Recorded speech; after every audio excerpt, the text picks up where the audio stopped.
What is going on, y'all? FaizSportsTalk back at it with another video talking, of course, some NFL here to talk about the Chicago Bears. So if you are a Bears fan, make sure to go ahead and subscribe to the channel because I post daily videos and you don't want to miss out on that, especially with the Bears content, because I bring the latest and greatest and best Bears content that you can find. So with that being said, we're continuing our player outlook series, and as you can tell by the title, we were talking about wide receiver Allen Robinson. So I'm doing this series and basically doing a player outlook for all the major Chicago Bears players. So again, if you're not subscribed, do so, and please follow me on all my social media platforms down below. Reach out, ask questions, whatever it is. I am here for you guys. So with that being said, let's get started. So how this works is pretty simple and kind of self-explanatory, honestly, but I'll still explain it, okay? So I'm going to be going through the 2019 numbers that the player had from last year and just recap those numbers and then kind of use those numbers to project out what I see the player doing in the 2020 NFL season. And then finally, grade every player on three factors here, which is impact / importance. How important are you to the Bears' success? How impactful are you? The replaceability factor, how replaceable are you? What does the depth look like at your position? And then finally, what do I see your potential at if I project out your peak for 2020? Okay, so with that being said, let's get started with Allen Robinson and start with his numbers from last year. He had a monster year, an absolute monstrous year last year. Last year was the year that we expected to get from Allen Robinson when we signed him 2 years ago, okay? And after we signed him, and I love that signing, by the way, last year proved we made the right move. Okay, Allen Robinson really showed up and showed out. Played all 16 games, 98 catches for 1,147 yards, 11.7 yards per receptions, and 7 touchdowns. And he had a monster year, even with poor quarterback play last year, okay? And we're talking double teams. Teams knew the ball was coming his way, and they still couldn't do anything about it. And last year was really important because I felt like before last year, Allen Robinson was a very underrated wide receiver. And he still is for the most part, but he was able to, I believe, get a lot of respect. And fans and analysts and media members that didn't pay attention to Allen Robinson as a number one wide receiver really saw that he is a legitimate number one wide receiver. Obviously, you're always going to have those haters out there that still don't think he can. But last year, if you have eyes, should have proven to you that he is a legitimate number one wide receiver in this league. Okay, so let's talk about 2020. And here's the thing. I believe Allen Robinson is going to kind of plateau from last year. It's not bad news in the sense of there are now more mouths to feed. That's all it really is, because last year, Allen Robinson was getting all the targets, one, because Mitchell Trubisky would lock onto him, and again, for the most part, it was good reason. He's the best receiver that we have, but obviously sometimes it would get Mitch into trouble. But point being is we had a very inconsistent and hobbled Anthony Miller, who was, very up and down, didn't really do much first half of the year, and then came on late the second half of the year.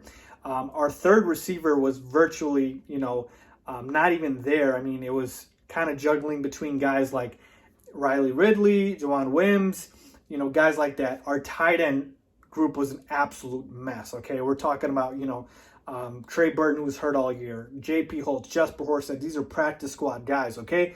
And so you took a look at that. You really didn't have anybody else that would be able to catch the football other than Tariq Cohen, okay? So it was literally Tariq Cohen and Allen Robinson, and then a little bit of Anthony Miller.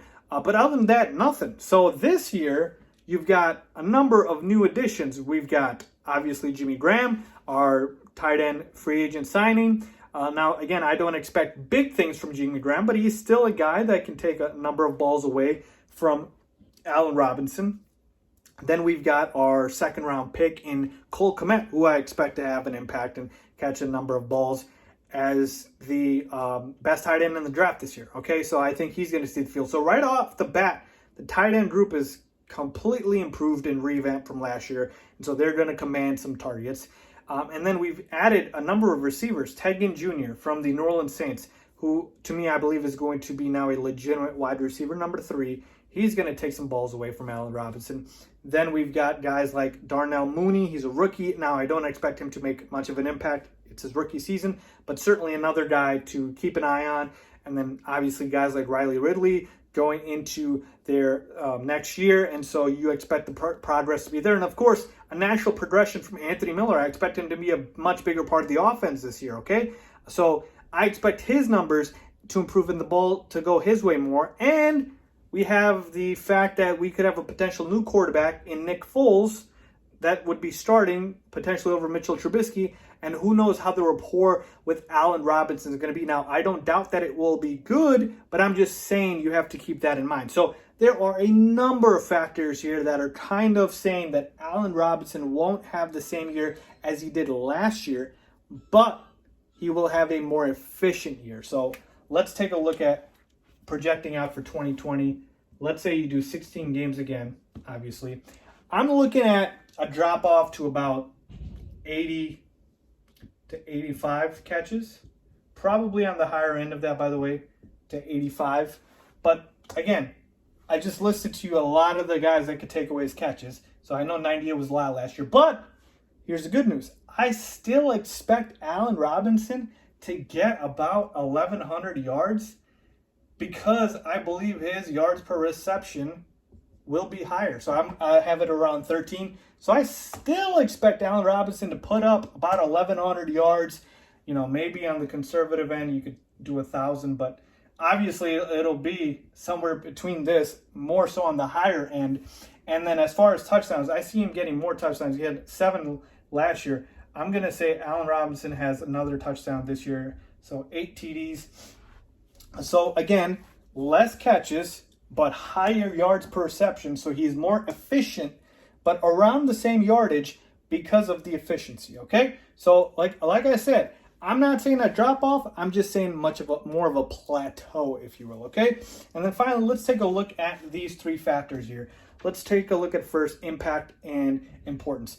Allen Robinson is absolutely crucial to the Bears. Okay. But we do know the Bears added a lot of pieces this season, but he is our clear-cut number 1 guy. Like, there is nobody that's close. Allen Robinson is a wide receiver 1, 2, 3, 4, and then it's like after that, everybody else. And again, even compared to our tight end. So to me, his impact, his importance is a 10 out of 10. I mean, I'm sorry. He's just that damn important to this Bears team. He's our most consistent, best threat, best receiver, okay? Replaceability. More so along the same lines. How replaceable is Allen Robinson? Now, I will say our depth has gotten better at receiver. Okay, it has. And again, we've added, better tight ends to the tight end room. So I'm going to say 9. But again, you could certainly make the argument for 10. And then potential for 2020. Like I said, I expect Allen Robinson to kind of stay where he has been. But if I were to project out his potential, do I see Allen Robinson as, one of the best receivers in the NFL? We're talking about in the league of Michael Thomas, Julio Jones, DeAndre Hopkins, guys like that. I certainly think he has the talent and the capability to do so. So I'm really torn here whether to give him a 9 or a 10 because that's the only grade he can get here. But I'm going to go with a 9 just to be a little bit conservative here because, again, I believe those guys are in that A1 tier. And then Allen Robinson right there. I mean, he's right there. He's making his way up there. But this still gives him a very respectable score of a 28 out of 30. And again, with the potential to potentially be a 29 if I move this to a 10. So, like I said, I'll stick with this for now, a 28 out of 30. But we all know how important and how vital Allen Robinson is to this Bears team. And again, like I said, 29 out of 30, 28 out of 30. We're kind of splitting hairs here, but you get my point here, how important Allen Robinson is.